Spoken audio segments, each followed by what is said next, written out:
Hello, goal-inspired career professionals. Welcome, welcome. I welcome you today to the Career Advancement Live Show. If you are tuning in live, I would like you to put hashtag live. And if you are tuning in on the replay, hashtag replay.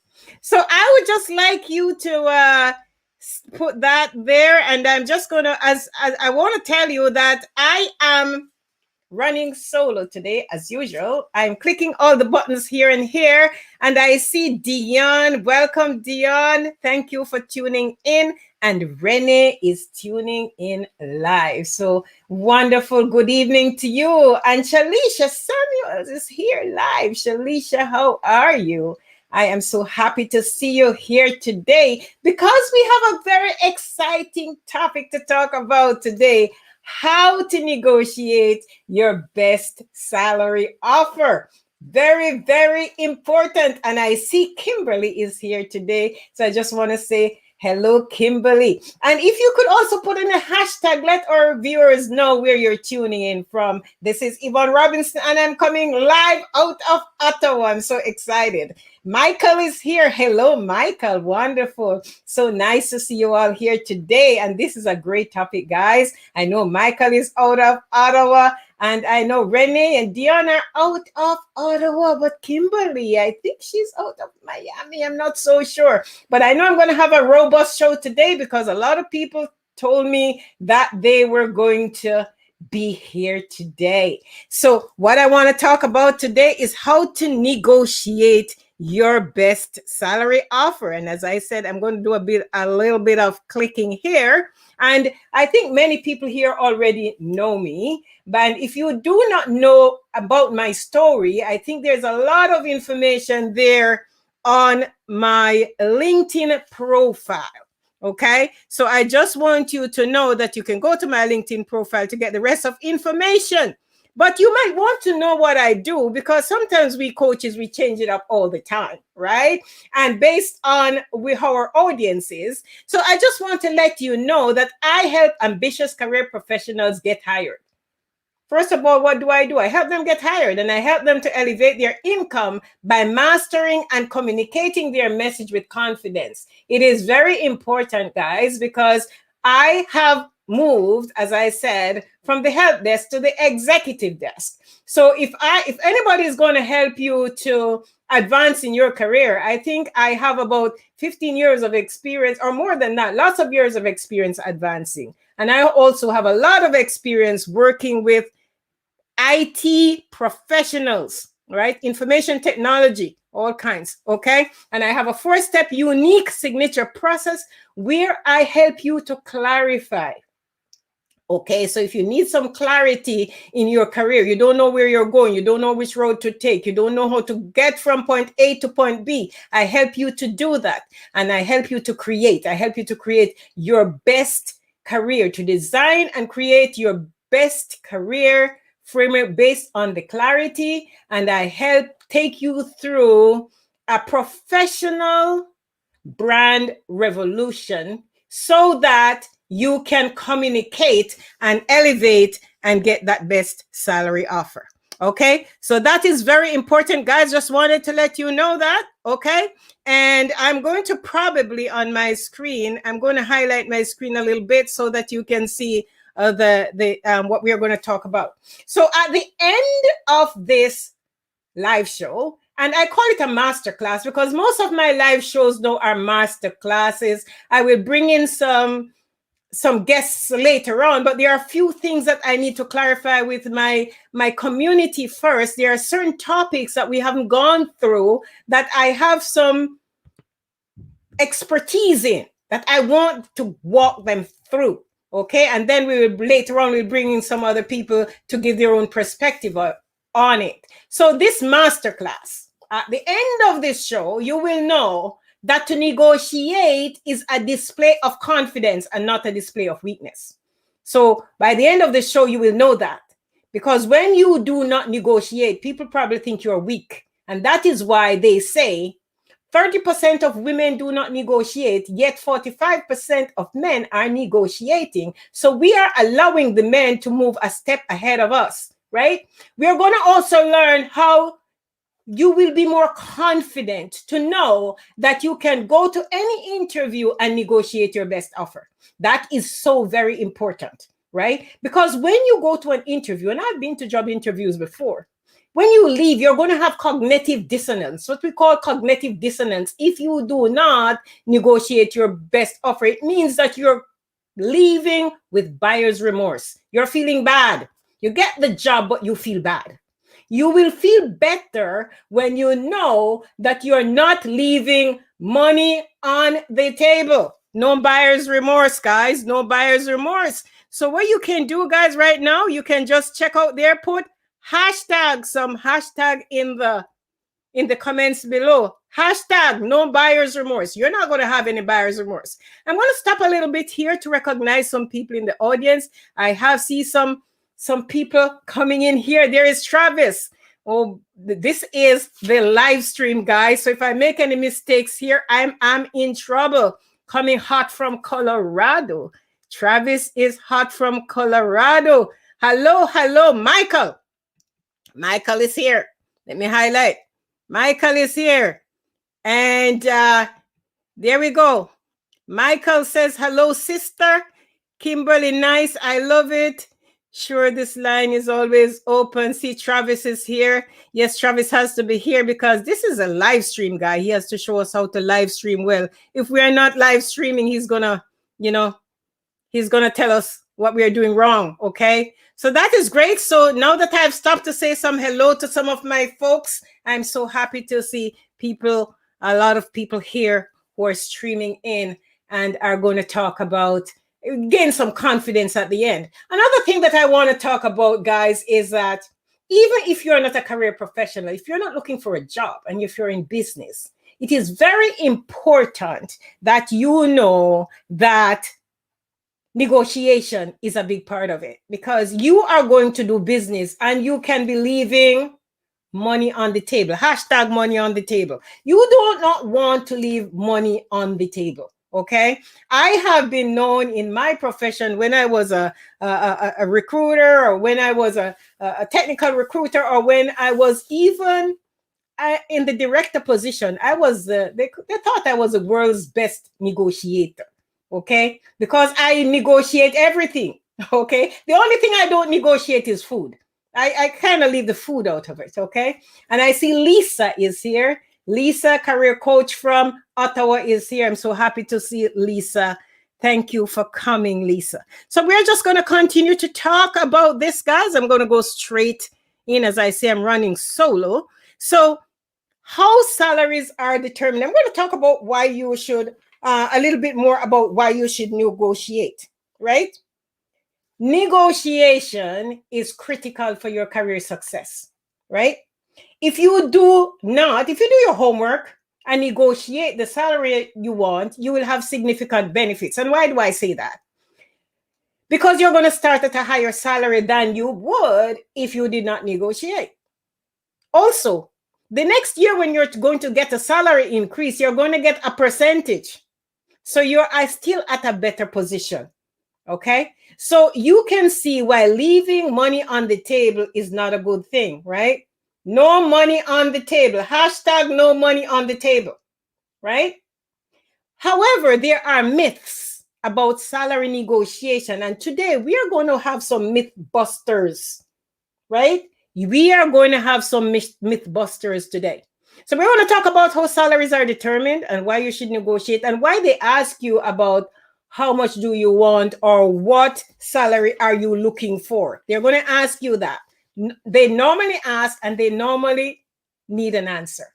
So at the end, we're going to tell you how to deflect those answers if you can deflect. But sometimes if you're negotiating with me, you were never able to deflect. So you would have had, when I was senior director in my company, I didn't allow you to deflect.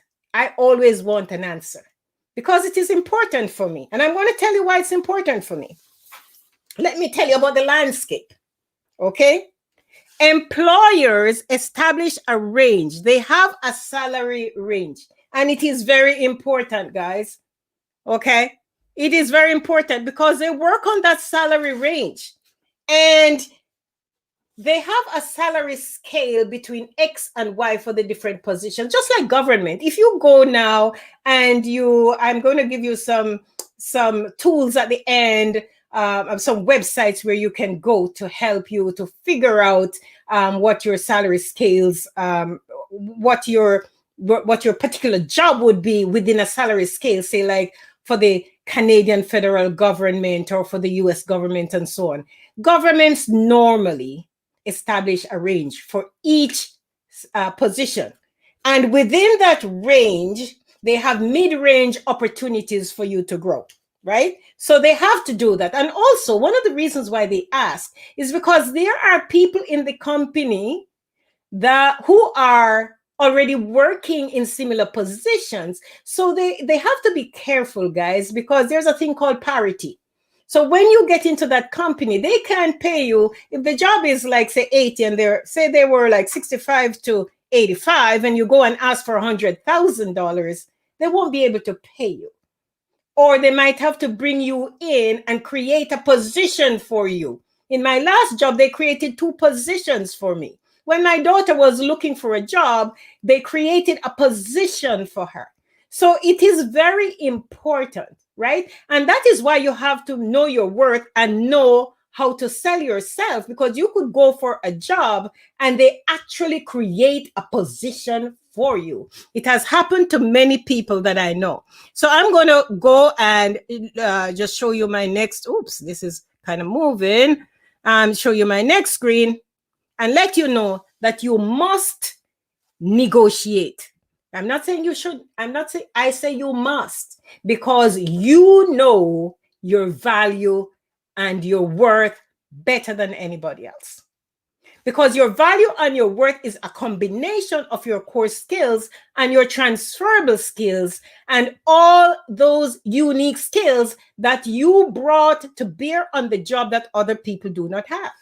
When I was a technical recruiter in Mindware for 15 years, not 15 years, a technical recruiter, because I grew to be the senior director of recruiting there, I had skills that I brought to the table and they saw it in me because I was a trainer. I was a university lecturer before I came to Canada, those who know my story. And therefore, I could use my training experience in the job and up-level myself. And I show them that, but you have to have the confidence. So you need to know that you know your value best. So don't undervalue yourself. And also, they have a budget. So I'm going to switch back to you and you let me know they have a budget. They have a budget. For example, there are a lot of entrepreneurs in this masterclass today. There are a lot of entrepreneurs here. I know them. I see them here. A lot of entrepreneurs. I'm so happy to see some entrepreneurs there, and they can. And I see Michael says, yes, salary negotiation is a non-negotiable must. Oh my goodness, I could not have said it any better. Salary negotiation is a non-negotiable must. We're going to put quotations around that. It is a non-negotiable must, so you must. And just remember that if you do not negotiate, you're thought as weak. And you never knew that. So is this a hashtag that? You don't want to be seen as weak. Because weak people don't negotiate. They're not strong. They don't have the confidence to negotiate. So you have to go with confidence and know that if you do not negotiate, you appear as weak. If I have an interview with somebody and we reach the negotiation stage and they do not negotiate and just take everything I give them, I'm wondering, they didn't even negotiate. And also you have to understand that the person on the other side, the client, also wants you to negotiate. So do not deny them of the opportunity to negotiate. It's a part of it. Some people get a high out of negotiation. Okay. So that is very position. And Travis said here that he loved that a custom created position sound like a big win. And it was a big win. And it was a big win for my daughter. And I know a lot of people who have had the custom created jobs. It is very important. And that is why you have to know your value. Okay? You have to know your value. Very, very important. Okay? Very, very important. So you know your value and you go in and you negotiate your best offer. Now, if you are having issues with negotiating, you're going to have to get somebody, because if you get somebody to help you or to prep you in negotiation, that's a huge return on investment. Huge. Because there are people who are getting $40,000, $30,000 more than they thought that they would get. And if you pay somebody a little $1,000 to help prep you to go into a negotiation, that's a huge ROI. Okay? So that is very, very, very important. No money on the table. Hashtag no money on the table. Okay? We are not going to leave any money on the table by the time we are done with this. Okay, so that's very important, guys. That's very important. Okay.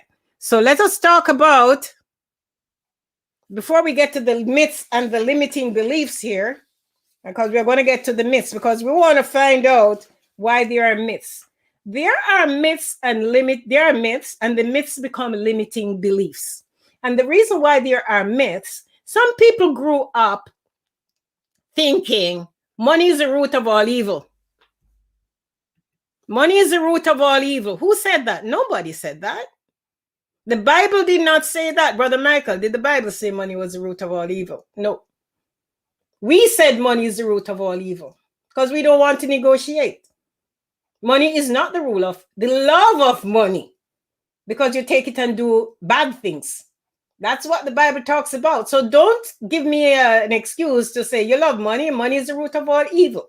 Also, there are some societies that people like to negotiate. They even call it haggle, right? They like to negotiate. But there are some societies where people do not like to negotiate. I think Canada is one society that people do not like to negotiate. And you know why? Because Canadians are, and I don't want to say, they're very nice people.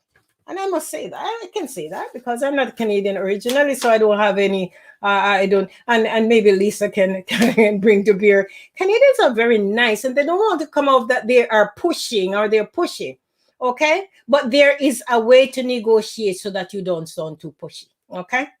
There's a way to negotiate that you don't sound too pushy, and I'm going to highlight this, that the love of money is the root, not money, right? The love of money, right? And love of money, I think they were talking about people doing evil things with money, or people doing the evil things to get the money.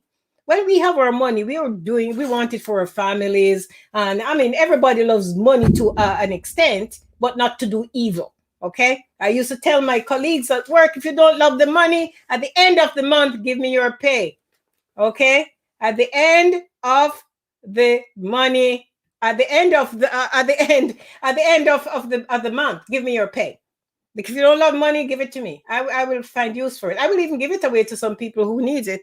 Now, my friend Michael Keane is a Canadian, and he's laughing, but he knows what I'm saying. You know, Canadians do not like to feel that they are pushy, right? Because Canadians are quote unquote nice. And I like my Canadians, right? That's why I'm here. I love it. Okay. So we talked about the reason, the landscape, the external and internal factors within a company, why they create, why they have to create these salary scales and all that. Okay. So because of those myths, we're going to move on and talk about why those myths become limiting beliefs and look at some of the limiting beliefs. So some of the limiting beliefs here, guys, just look at some of those limiting beliefs. They only want to pay me the minimum. Like I see it on LinkedIn all the time. They want to pay me the minimum. No, they don't want to pay you the minimum. Because here's the thing. It is very hard to hire. The employers, as an employer, and I hear that somebody is leaving, my heart sank. Because I have to go now, we're going to have to advertise it. We have to do all these things. And we also have to train. I was the ones training recruiters. I was training them how to use the ATS. I was writing the recruiting training programs. I was training them about everything IT. I wrote the training documents for IT, for the IT systems, because our recruiters are IT recruiters and they have to understand terminologies and IT. So every time that happens, you're going to have to find somebody new. And the other thing too, when you hire somebody, especially a recruiter, it is going to take about 6 months to a year to ramp them up. So who wants to pay you the least? Nobody.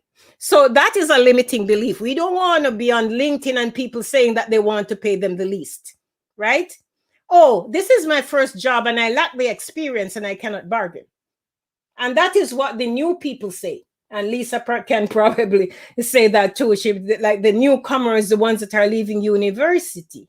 No, you have experience coming out of university. You have a lot of transferable skills, right? So you are going to have to be able to communicate your greatness to show the hiring managers why they had to hire you. And the other thing, when a hiring manager reaches this stage of hiring and calling you for an interview, they already invest a lot of time. There's a lot of sunken costs there. Sunken costs, hashtag sunken costs. They have already invested in you. So why would they bring you in to pay you less? Why they would cheap it up? No, they're not going to do that. Okay, so that's another limiting belief. I may lose the offer because I do not have another offer, so I cannot negotiate. Remember, I started at the top to tell you that the hiring managers expect you to negotiate because they have a band and maybe they can give you $5,000 more. Who doesn't want $5,000? I need $5,000. Who doesn't want at least a $5,000 more? Okay? I love the offer.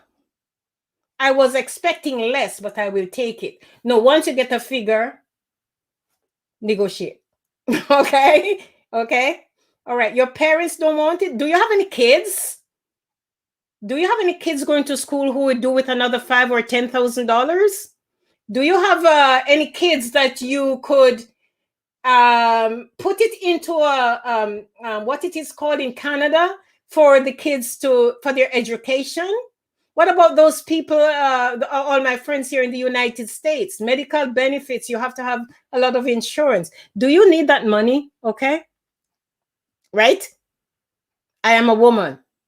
People will not like me. They're going to think I'm too pushy, too assertive. No. 30% of women do not negotiate. Right? 30% of women do not negotiate, while more men are negotiating. Why are we allowing the men to negotiate and we're not negotiating? Okay, the economy is not great, and I have some notes on that one. The economy is not great, so I'm not going to negotiate. Okay? The economy is not great. All right. Good talent is still hard to find in a Michael might tell you. Michael is Michael, Mr. Keen there in Canada. He is a senior IT senior IT executive, and he can probably tell you that even within COVID, good talent was hard to find. Okay, good talent is hard to find. So when you are going for a job,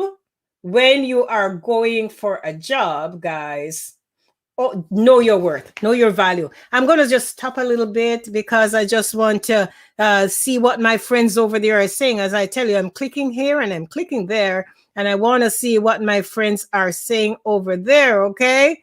What my friends are saying. So Michael says in Hawaii, people are very kind and loving and don't want to seem pushy.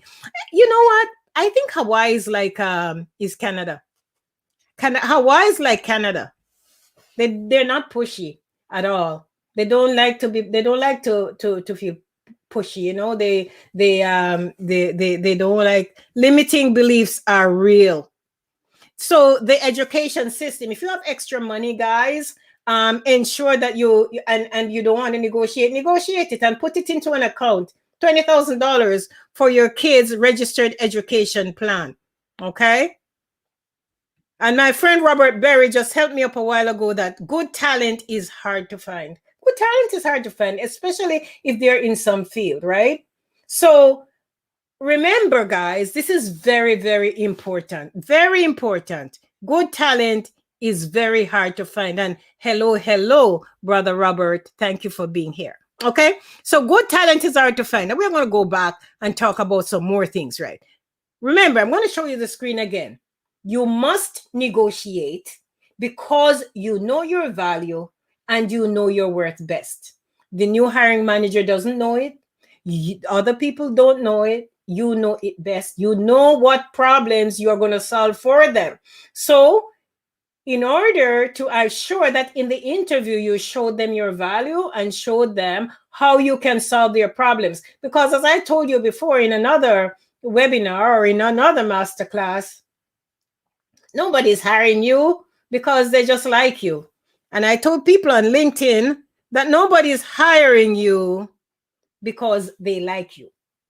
No, we like a lot of people. I love everybody. But if I'm hiring for somebody, I have to hire them for the value that they bring. And I wanted to take you to this next slide because I have a little acronym thing going on here. It's called salary. SALARY. How to negotiate? How are you going to negotiate? Now, first of all, remember, you have to sell yourself. S is for sell. Sell yourself.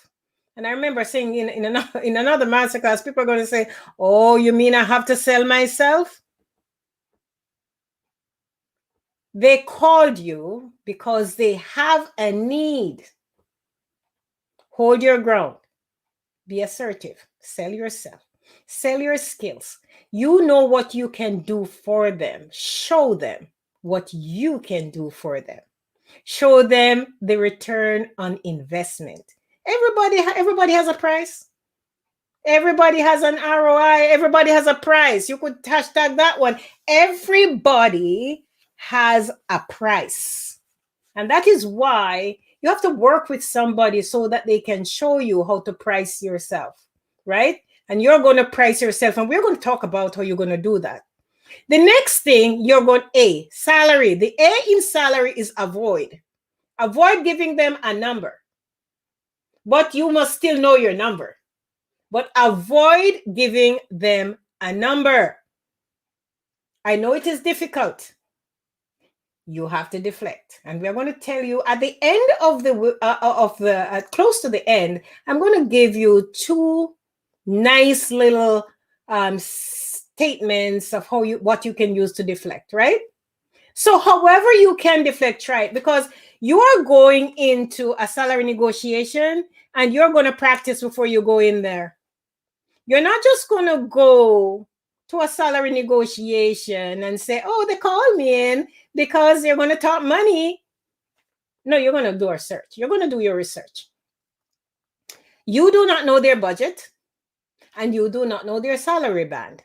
And that is why you have to let them give you the number. Right? Because whatever number you give them, you're going to be at a disadvantage. Right? And if they're a hard negotiator like me, you might just get what you ask for because I want you to negotiate. So, however, you might not get away without giving a number. And I'll tell you later how to get to a number. Okay? So when you are going into a salary negotiation, or if you have a big contract, like some of my friends probably negotiating big contracts like Sir Barry and Sir Michael and so on, they're business people, and Sister Kimberly, then you have to make sure that you do your research and you know your number so that you can negotiate. All right. So when I see people on LinkedIn saying this all the time too, about salary. They want to know the salary up front. They want to know this and they want to know that before they go to the job. And I think these people do not understand that they are in a competition. Okay? Don't ask them about any salary. Let the client initiate that. Back to avoid. Okay? So leave, back to avoid. Answer the salary question with a question and deflect if you can. We're going to give you the question. Ask them their range because every company has a range or a number. So SALA, the next A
I want to say thank you to everybody. Thank you to everybody for coming. I started working at the end, but thank you everybody for coming. Thank you guys. Thank you.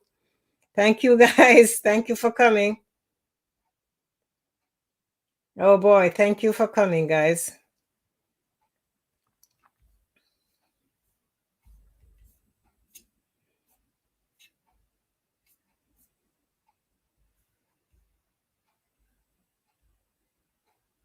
Thank you, Michael. Thank you for coming. Next week, I think my mic started working at the end. Michael can hear me now. I think what happened is some unstable thing was going on. So I was almost finished, but that big part in the middle there, I'll just finish next week. And Michael, thank you very much, guys. Thank you for the support. And you know, when it comes to technology, it's just crazy these days. So I just want to thank my community for being with me today. I just wanted to finish up, unless everybody was here, I could finish up and cut out the middle part, but I think everybody's gone already. So these things happen, no sweat. We are business people and things happen. We do understand that. So I just want to thank everybody. And StreamYard has been doing this to me. It did it to me last week. It cut me out for a little bit. So I'm so happy to have my people here. And thank you guys. Thank you. Thank you. Thank you.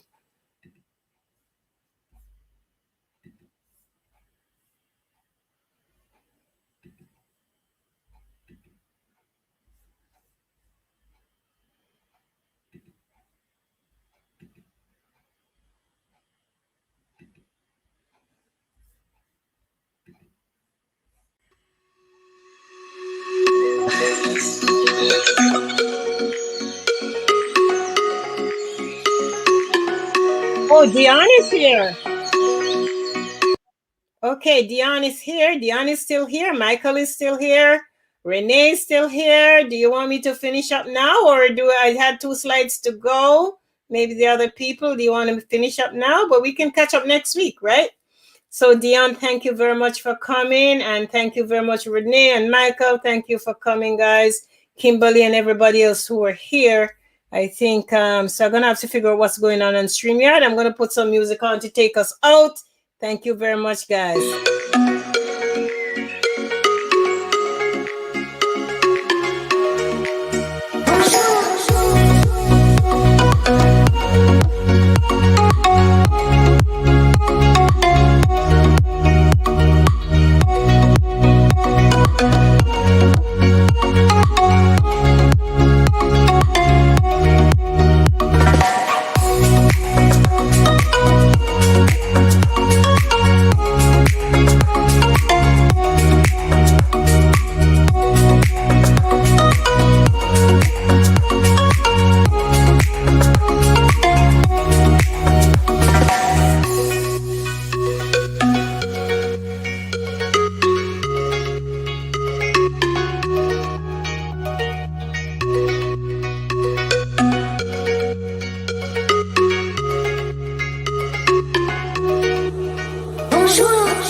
Bye.